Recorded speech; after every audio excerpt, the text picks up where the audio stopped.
요한복음을 읽으면 사도 요한이 요한복음을 기록한 목적을 분명하게 말하고 있습니다. 요한복음 20장 30절 31절에 보면 예수께서 제자들 앞에서 행한 다른 많은 표적이 있었는데 행하셨으나 오직 이것을 기록하면 너희로 예수께서 하나님의 아들 그리스도이심을 믿게 하려 하며 또 너희로 믿고 그 이름을 힘입어 생명을 얻게 하려 합니다. 아멘. 라고 말했습니다. 이것이 요한복음을 기록한 사도 요한의 목적입니다. 그래서 요한복음의 마지막 장 마지막 절에 보면은 예수님께서 행하신 많은 기적과 많은 표적들이 있는데 그걸 다 기록하려면 이 세상이라도 기록된 책을 두기에 부족하다. 엄청나게 많은 것을 행하셨다 그런 얘기예요. 그 중에서 선별해가지고 이제 예수님의 기적과 표적을 기록했는데 그 많은 기적 중에서 첫 번째 기적이 오늘 본문의 말씀입니다. 오늘 그 말씀 중에서도 특별히 우리가 좀 핵심적인 것을 기억하려면 그 핵심 먼저 짚고 말씀을 시작할까 합니다. 우리 다 같이 2장 11절 말씀 같이 한번 읽겠습니다. 예수께서 이 표적을 갈릴리 가나에서 행하여 그의 영광을 나타내시매 제자들이 그를 믿으리라. 아까 요한복음의 목적이 예수님의 표적을 통해서 예수님의 하나님의 아들이신 것을 믿게 하고 또 그 믿음을 통해서 생명을 얻게 하려 합니다. 그랬는데 이 첫 번째 기적을 행하시고도 그 11절에 보니까 이제 제자들이 예수님의 그 표적을 보고 영광을 나타내심에 그 영광을 나타내심에 제자들이 그를 믿으니라. 그래서 이 기적의 목적이 뭐냐? 기적을 통해서 하나님의 영광, 그리스도의 영광을 드러내게 하고 또 그 영광을 통해서 예수님을 믿게 하려 합니다. 라고 되어 있습니다. 그런데 여기서 또 우리가 먼저 좀 짚고 넘어갈 것이 도대체 하나님의 영광이 뭐냐 하는 겁니다. 하나님의 영광. 구약에 보면 하나님의 영광이라는 말이 많이 나옵니다. 그 대표적으로 몇 가지 케이스를 보면은 여러분들이 이스라엘 백성들이 에집트를 이제 탈출해가지고 광야에 갑니다. 광야에 갔을 때 첫 번째로 기적의 사건이 나오는데 어떤 거였죠? 홍해를 건너갔잖아요. 이게 첫 번째인데 그 홍해를 건넌 다음부터 이스라엘 백성들이 매일같이 40년 동안 봤던 것이 뭡니까? 구름기둥, 불기둥. 낮에는 구름기둥이고 밤에는 불기둥이다. 구름기둥이 어떻게 생겼는지 잘 모릅니다. 근데 우리가 이제 텍사스나 이런 데 가보면은 이제 뭡니까? 토네이도 같은 거 올 때 보면 구름이 엄청난 모습으로 까만 구름이 이렇게 하늘에서부터 내려오는 모습을 저는 상상해요. 아마 그런 구름 기둥이 아니겠는가. 네? 어떻든 낮에는 환하니까 구름만 있어도 보여. 그렇죠? 보입니다. 밤에는 깜깜하니까 가로등도 없고 그 구름 기둥이 보여야 하는데 그래서 보이기 위해서 무엇이 보여요? 그 불기둥으로 똑같은 건데 밤에는 이것이 불기둥으로 보이는 거예요. 말하면 이스라엘 백성들은 낮에나 밤에나 40년 동안 낮에는 구름기둥, 밤에는 불기둥으로 이제 하나님의 그 형상을, 하나님의 그 현존하심을 그네들은 보고 체험하는 겁니다. 출애굽기 2장 14절에 보니까 14장 24절에 보니까 하나님께서, 여호와께서 불, 구름, 기둥 가운데서 애굽 군대를 보시고 그 군대를 어지럽게 하시며 그 병거 바퀴를 벗겨서 달리기에 극난하게 하시니 애굽 사람들이 가로되 이스라엘 앞에서 우리가 도망하여 여호와의 적에서 피하자. 도망가는 모습이 나와요. 근데 이 성경 구절을 잘 보면은 하나님이 아침에 불, 구름, 기둥 위에서 라는 표현이 나옵니다. 바꾸어 말하면 하나님께서 이스라엘 백성들에게 항상 하나님의 함께 하심을 구체적으로 보여주는 것이 구름, 기둥, 불기둥이다. 그런 얘기예요. 어떻게 보면 이스라엘 사람들은, 그 당시 이스라엘 백성들은 날마다 하나님의 계심을 그네들 보고 느끼고 체험했습니다. 그럼에도 불구하고 많은 이스라엘 사람들이 하나님을 배반하고 우상을 섬겼던 이제 그런 것들이 있죠. 어쨌든 하나님의 그 형상이 또 하나님이 구름기둥 위에서 임할 때 하나님의 영광이 빛났더라. 그런 것입니다. 그러니까 하나님의 영광이라는 말은 바꿔 말해서 하나님이 임재하심을 구체적으로 보여주는 그런 모습을 우리가 알 수 있습니다. 모세가 이스라엘 백성들을 데리고 한참 가다가 하나님께서 명령을 합니다. 성막을, 장막 성전을 지으라 해가지고 구체적으로 높이는 얼마, 넓이는 얼마, 또 뭐 길이는 얼마, 또 재료는 뭐 등등 구체적으로 이제 하나님이 이제 말씀해가지고 모세가 그대로 성막을 다 만듭니다. 그걸 다 완성한 다음에 마지막으로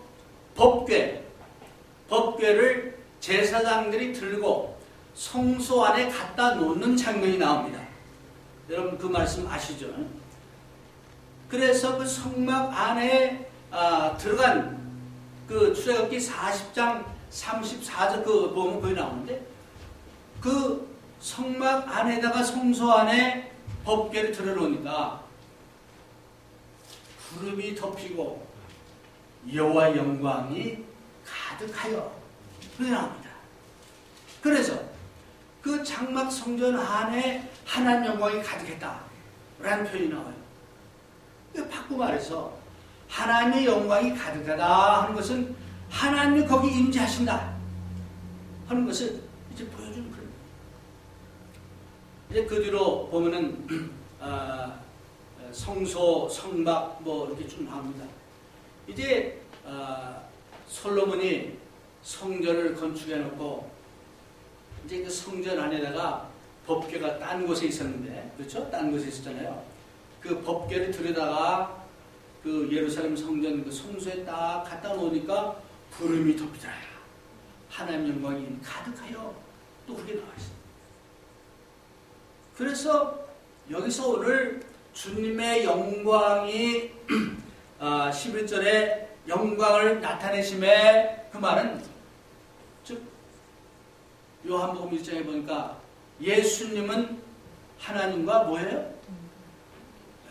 요한복음 1장에 보니까 태초에 말씀이 계시니라 이 말씀이 하나님과 함께 계셨으니 이 말씀은 곧 하나님이시니라.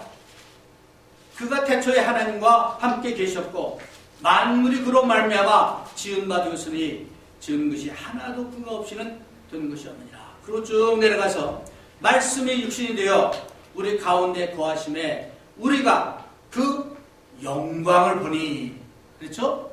우리가 그 영광을 보니 아버지의 독생자의 영광이요 은혜와 진리가 충만하더라.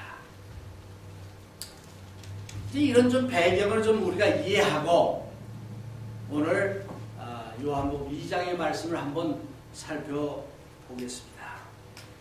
자, 우리가 잘 아는 대로 요한복음 2장에 보니까 1절에 사흘 되던 날에 갈릴리 가나에 혼인이 있어 예수의 어머니도 거기 계시고 예수와 그 제자들도 혼인의 청함을 받았더니, 이 사흘 후란 말은 언제부터 사흘 후냐? 요한복음 1장에 보니까 예수님께서 다른 제자들을 부르십니다. 그렇죠? 그 부르신 후 사흘 후에 그 얘기입니다. 그래서 사흘 되던 날에 갈릴리의 가나라는 동네까지 예수님이 가셨어. 근데 마침 그 가나에 잔치집이 있은 겁니다. 혼인잔치. 근데 거기에 예수님과 그 제자들도 초청을 받았다라고 되어 있습니다. 가나 하면은 예수님이 그 자라신 곳 나사렛에서 한 4마일 정도 뭐 멀리 떨어지지 않은 곳에 있어요. 또 갈릴리 호수 그 남쪽, 그 남서쪽, 그래서 그쪽에 위치한 조그마한 도시입니다. 근데 그 도시에 혼인집의 청함을 받았더라. 그 예수님께서 첫 번째 기적을 행하셨는데 뭐 병을 고친 것도 아니고 또는 뭐 바람을 잠잠케 하신 것도 아니고 제일 먼저 이 혼인집에 가서 기적을 행하셨는데 그것도 여러 가지 의미가 있지 않나 이런 생각을 합니다. 어떻든 한 가지 분명한 것은 예수님과 또 제자들과 또 예수님의 어머니가 이 혼인집에 갔습니다. 그런데 어떤 사람들은 예수 믿으면은 세상과는 아주 담쌓고 뭐 세상적으로 즐기고 뭐 하는 거는 완전히 뒤로 하고 그냥 뭐 정말 다른 영적인 것만 추구하는 그런 사람들로 잘못 오해를 합니다. 근데요, 예수님이 이 땅에 계실 때 다른 사람들이 예수님을 뭐라고 신본 줄 아세요? 세례 요한의 제자들은 안 그런데 도대체 당신하고 당신 제자들은 만날 뭐 한다고 그랬어요? 먹고 마신다 그랬어요. 그러니까 예수님은 어떤 금욕주의적인 그런 거를 말씀하지 않았어요. 세상 가운데 살지만 하나님 우리에게 주신 분기 가운데서 즐기고 또 감사하고 행복을 누릴 그런 권한이 우리에게 있는 겁니다. 예수님께서 우리에게 그런 것을 주셨어요. 축복을 하셨습니다. 그런 의미에서 첫 번째 기적을 이 가나라는 동네에서 이제 행하시게 되는데, 자, 이제 그 혼인 잔치집에 초청을 받아갔습니다. 우리 한국에도 이 결혼 문제하고 참 여러 가지 말이 많습니다. 너무 심한 거 아니야? 그래가지고 이 결혼하려면은 뭐 빚을 내가지고 몇 천만 원씩 드리고 이러다 보니까 그냥 그 부모들이 허리가 굽어지고 정말 빚쟁이가 되고 뭐 등등 얘기를 합니다. 근데 그 당시 이스라엘 사람들의 결혼에 비하면 아무것도 아니에요. 그 이스라엘 사람들의 결혼은 그때나 지금이나 지금도 제가 알기에는 엄청나게 어마어마하게 합니다. 그래서 그 결혼을 그냥 하루에 끝나는 것도 아니고 한 일주일 동안 하는데 그 사람들의 결혼은 밤에 시작을 해요. 시작을 해가지고 하는데 특히 결혼 잔치는 신랑집에서 이제 합니다. 그럼 신랑집에서 그걸 감당하기 위해서 참 많은 준비와 뭐 이런 것을 해야 되겠죠. 그래서 그 결혼, 그 유대인들의 결혼 그 하는 모습을 이렇게 보면요, 정말 신나요. 여러분들 유대인들 뭐 단체로 추는 춤 같은 거 봤죠? 그 보면은 뭐 돌아가면서 하바나 길라 해가면서 뭐 하는 것도 있고 뭐 즐기잖아요. 그러듯이 그네들의 결혼은 그게 정말 즐기고 엄청난 그 준비와 이런 것을 해가지고 결혼을 합니다. 그래서 바로 그런 결혼식에 예수님하고 또 제자들이 참여를 한 거예요. 그런데 한참 결혼식을 진행하다가 3절에 보니까 포도주가 모자란지라. 엄청난 재앙이에요. 잔치집에 포도주가 떨어지면 더더군다나 그 나라 지방에서 이건 뭐 안고 없는 뭐죠. 완전히 잔치가 이 파장이 되게 생긴 거예요. 그러면 그 신랑은 물론 그 가족들, 부모들 뭐 정말 이건 뭐 보통 망신이 아니죠. 대단한 망신입니다. 네. 그래서 포도주가 모자란지라 하는데 바로 그 다음 말이 뭐냐면 예수의 어머니가 예수에게 이르되 저에게 포도주가 없다 하니 아이고 잔치집에 포도주가 떨어졌는데 왜 어머니가 나서가지고 예수님한테 포도주가 없다 라고 말을 했을까요? 성경에는 생략이 됐는데 추측건데 마리아가 이 신랑집 아니면 뭐 신부집하고 뭔가 관련이 돼가지고 어떤 책임의식을 느낀 것이 아니냐 우리가 추측을 할 수 있어요. 그러니까 지금 당장 좀 큰일 난 거예요. 큰일 났으니까 마리아가 예수님에게 포도주가 떨어졌다. 그럼 왜 예수님께 예수님의 어머니 마리아가 이 얘기를 했을까? 저는 성경을 읽으면서 어쩌면 마리아가 예수님을 믿었던 첫 번째 사람이 아닌가 그런 생각을 합니다. 예수님을 잉태했을 때 천사가 마리아에게 두려워하지 말라 하면서 예언을 했죠. 예수님이 태어나신 다음에 또 성전에 가가지고 그 안나와 시몬 그 얘기를 들었을 때 마리아와 그 요셉이 그 아버지가 그들의 한 말을 마음에 두었다 그랬어요. 그러면서 특별히 그 마리아가 앞으로 얼마나 그 어려움을 겪을 것을 예언하는데 그걸 마음에 담았어요. 그러니까 이미 그때부터 마리아는 자기가 낳은 예수 그리스도는 메시아이심을 믿은 거예요. 그러니까 그 메시아이기 때문에 그리스도이시기 때문에 그 예수 그리스도는 모든 걸 할 수 있다라고 마리아는 믿었던 겁니다. 그러니까 포도주가 없다 라고 한 말 속에는 아들 예수 당신은 이걸 다 해결할 수 있지 않느냐. 이거 말고 더 큰 거라도 해결할 수 있지 않느냐. 어떤 그런 능력과 그런 그리스도 예수를 마리아는 생각을 하는 게 아니야.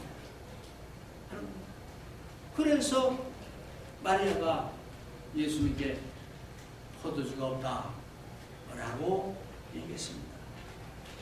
그러니까 4절에 보니까 예수께서 가라사대 여자여 나와 무슨 상관이 있나이까 내 때가 아직 이르지 못하였나이다.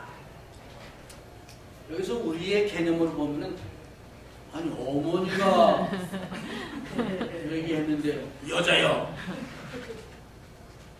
좀 상당히 불경한 거 아니냐, 네? 좀 무례한 거 아니냐 이런 느낌을 받을 수도 있습니다. 여기서 그래서 예수님께서 왜 어머니라는 표현을 쓰지 않고 여자여라고 했을까? 예수님의 말씀 한마디 한마디가 다 그냥 하신 말씀이 아니에요. 왜 여자여 했을까? 그럼 예수님이 30년 동안은 마리아하고 이제 그 아들로 살았어요. 이제 요한복음 2장 여기서는 예수님이 공생애를 시작한 후입니까? 전입니까? 후예요. 그래서 이제는 예수님이 하나님의 그 사업을 시작하고 하나님 나라의 그 역사를 시작한 주입니다. 그렇기 때문에 어떤 그런 그 구분을 여기서 두기 위해서 그렇게 표현하지 않았을까? 추측입니다. 예수님이 어머니를 무시하거나 또 어머님에게 그 불효하는 그런 말로 마음을 한 것이 아니고, 사실은 이때의 그 예수님은 어머니 말보다, 육신의 어머니 마리아의 말보다 누구의 말을 더 들어야 돼요? 하나님의 말씀을 들어야 되고, 하나님의 뜻을 이루고 하나님의 목적을 이루는 것이 첫 번째. 네. 그래서 마리아가 포도주가 없다 하니까 여자여 그랬습니다. 나와 무슨 상관이 있나이까? 이 나와 무슨 상관이 있냐 하는 요 프레이즈, 요 표현은요 신약 성경에 여기 말고도 한 5군데 정도 나와요. 근데 누가 주로 쓰느냐? 마귀가 예수님한테 할 때, 우리 놔두라고. 네? 나와 무슨 상관이 있습니까? 라고 할 때 표현해, 이게. 네.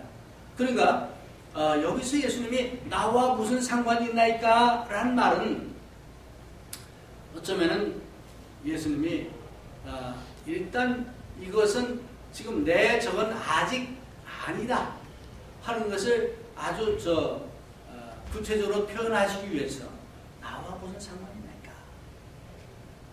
라고 하시면서 내 때가 아직 이르지 못하였다라고 말씀을 하셨습니다. 요한복음에 보면 때에 대한 얘기가 자주 나옵니다. 계속. 그래서 예수님이 말씀하는 그 때라는 건 뭐냐? 십자가에 달리시고 부활하신 그때를 얘기하는 겁니다. 그때가 아직 이르지 않았다. 즉 예수님이 하나님의 아들 예수 그리스도로서의 그 모든 것을 드러내는 그때가 아직 안 됐는데, 마리아가 포도주가 없다. 그 말은 한번 그걸 좀 드러내라. 어쩌면 아마 어머니로서의 그 마리아가 좀 아들을 내세우기 위한 그런 것도 있겠고 뭐 등등 있겠죠. 그래서 거기에 대한 예수님의 반응이 내 때가 이르지 않았다.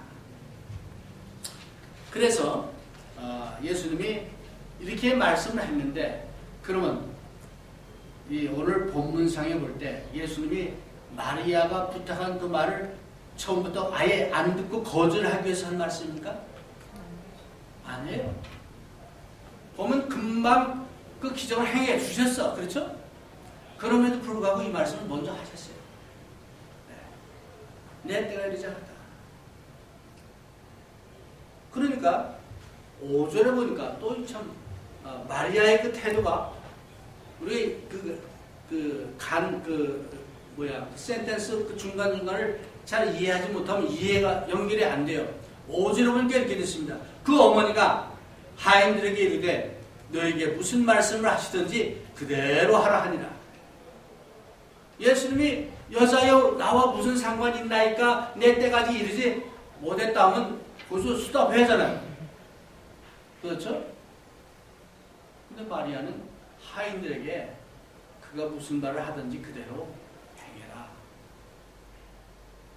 제가 추측한 데는 예수님이 그 말씀을 하실 때 표정이나 말 어투나 그런 걸 통해서 들어주겠구나 하는 읽은 거예요.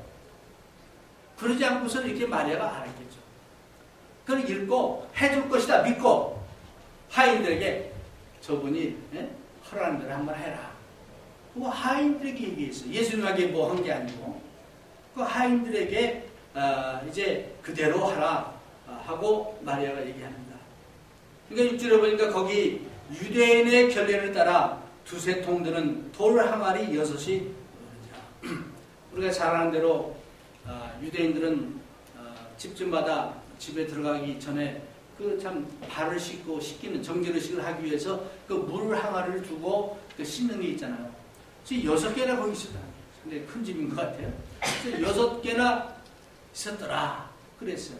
그 항아리 하나에 보통 한 20gallon 이상 드는 그 항아리라는데 그게 물을 가득 이제 있었는데, 그러니까 예수님께서 저희에게 이르되 그 하인들에게 이르시되 항아리에 물을 채우라 하신즉 아구까지 채우니, 그 말은 그 항아리에 물이 차지 않았다는 얘기죠. 네. 안 하는데 항아리에 물을 채우라 하니까 하인들은 그대로 순종해서 물을 채웠어요. 그러면 이걸 또다가 연회장에게 갖다 주라. 연회장은 요즘 우리로 말하면 그 모든 서브하는 서브하는 사람 총책임자, 책임자한테 갖다 주라 하니까 갖다 주었더니 9절에 연회장은 물로 된 포도주를 맛보고 어디서 나는지 알지 못하대요. 여기 메스터 말하자면 서번트, 메스터 서브하는 사람이 맛을 보니까 너무 맛있는 거예요. 그래가지고 이게 어디서 나오는지 모르니까 누구를 부르냐? 신랑을 부르는 겁니다. 도대체 일반적으로 보통 잔치집에서는 맛 있는 거를 먼저 싹 내보내고 어느 정도 이렇게 취하고 뭐 한 다음에 맛없는 거 좀 묵한 거 내보내고 그러는데 이걸 어떻게 되는 게 거꾸로 맛있는 걸 이때까지 세이브했다가 참 맛없는 걸 했다가 맛있는 거를 이렇게 주냐라고 연회장이 얘기했다 하는 겁니다. 그래서 결국 이것이 첫 번째 예수님이 가나에서 행한 기적이다. 이제 그런 내용입니다. 그럼 이 말씀을 통해서 우리가 뭘 배울 수 있을까? 첫 번째는 예수님께서 하인들에게 물을 채우라 하니 하인들이 아구까지 채우더라. 그러니까 연회장의 잔치집에 이제 포도주가 떨어져가지고 정말로 난처한 그런 입장이 있는데 이네들이 한 것은 예수님의 명령대로 따라서 순종한 겁니다. 순종했을 때 그들의 문제가 해결이 됐고 예수님의 말씀대로 따라 했을 때 그 잔치집이 파장이 되지 않고 오히려 더 즐거움을 누렸던 그런 것을 봅니다. 우리가 살아가면서 참 날마다 즐겁고 날마다 기쁘고 날마다 정말 우리 원하는 대로 다 되면 얼마나 좋겠습니까? 또 그렇지 않은 데 있잖아요. 고비가 있고 도전이 있고 넘어질 때 있고 부족할 때 있고 그러지 않습니까? 이럴 때 믿는 우리들은 하나님의 아들 예수 그리스도를 믿기 때문에 우리는 그 예수님이 말씀하는 대로 물을 채우라 아구까지 채우는 거예요. 나머지는 주님께 맡기는 그런 자세, 그런 삶을 살 때 우리는 예수님이 약속하신 예수님의 평화를 맛볼 수 있습니다. 아멘. 이 가나의 그 혼인집, 이 신랑도 그랬고 연회장도 사실은 예수님의 기적을 직접 몰랐어요. 예수님이 기적을 행하신 거 누가 알았어요? 여기 하인들 몇 명만 알았어요. 마리아하고 다른 사람은 몰랐어요. 예수님은 뭐 이 기적을 이렇게 선전한 것도 아니고 광고도 안 했어요. 그런데 그 하인들이 마리아의 말을 듣고 예수님의 말씀에 순종했을 때 그 잔치집이 이제 파장이 되지 않고 더 즐겁게 그 혼인 잔치를 지속한 것을 볼 수 있습니다. 두 번째, 예수님은 어제나 오늘이나 영원토록 우리와 함께 하신다 약속했습니다. 결혼이라는 것은 우리 인간사에서 중요한 일 중에 하나입니다. 결혼, 장래, 출생, 등등 이 모든 것이 중요한 우리의 그 살아가면서 겪는 또 이런 것들이죠. 근데 예수님은 우리의 모든 삶 가운데서 우리를 살피시고 오늘 또 하나님 우편에 앉아 계시며 우리를 위해서 중보해 주시고 우리를 위해서 기도해 주시고 염려하신다. 그럼 예수님은 저 멀리 계신 것이 아니고 바로 우리 안에 계시고 우리와 함께 하시고 우리의 서러움과 우리의 아픔과 우리의 고통을 함께 하심을 우리가 믿어야 되겠어요. 그래서 이런 그 삶을 참 이런 믿음의 삶을 우리가 살 때 믿음을 통해서 우리는 항상 승리할 수 있습니다. 또 한 가지 여기서 찾아볼 수 있는 것은 물 항아리는 뭐를 원래 뭐 하는 목적이에요? 여기 물 항아리는 목적이 뭐였어요? 발 닦고 씻는 거죠. 그냥 겉을 씻는 그런 역할이야. 근데 그것을 우리가 먹는 포도주로 만드신 거예요. 그렇죠? 근데 우리가 요한복음 그 뒤에 보면은 내 피는 뭐라 그랬어요? 생명이라고 그랬어요. 예수님께서 나중에 이제 만찬 그 식을 거행하면서 이 피를 내 피를 먹고 내 살을 먹고 내 피를 마시는 자마다 생명이 있다 그랬어요. 그러니까 어쩌면은 예수님이 나중에 우리에게 참된 생명, 영생을 주시는 그런 그 모형적인 그런 모습을 여기 첫 번째 기적에서 행하신 것이다. 이렇게 볼 수 있습니다.